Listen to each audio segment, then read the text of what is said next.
Oefening steden, oftewel de somfunctie op bladzijde 16. Wat zien we hier? We zien een aantal steden als rijen en een aantal jaartallen als kolommen.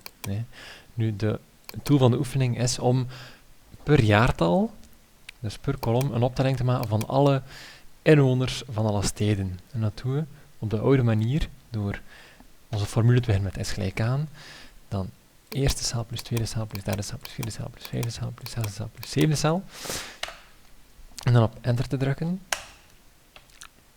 Maar dat is redelijk wat werk. En wat zal er gebeuren als we een rij verwijderen? Dan gaan we hier een fout krijgen. En de fout is dat hij deze cel, die daarnet een celvervanging zat, niet meer terugvindt. Wat is een betere manier om te oplossen? Dat is de somfunctie. De somfunctie.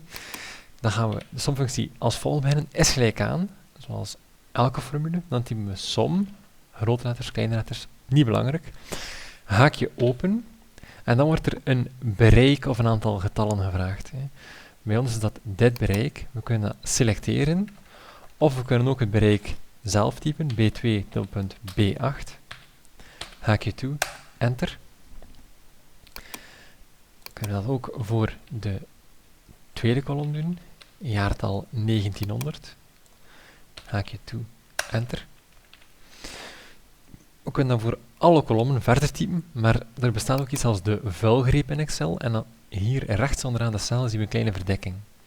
Als we daar met onze muis gaan opstaan, dan veranderen onze muis in een plus. En als we dan klikken en slepen naar rechts, loslaten, dan gaat Excel die formule automatisch voor ons aanvullen. En dus telkens het bereik, E2 tot E8, ook aanpassen. Dat is de somfunctie. We krijgen hier nog een kleine waarschuwing zo te zien. Als we kijken, we klikken op het verkeersbord, dan zegt de waarschuwing, formule laat aangrenzende cellen weg. En dat is omdat wij in ons bereik E1 niet meetellen. En Excel denkt dat dit ook een getal is dat moet ingevuld worden, maar dat is niet waar, want dat is gewoon onze kolomtitel. Dus het jaar 2000 moet niet opgeteld worden, dat is geen inwonersaantal.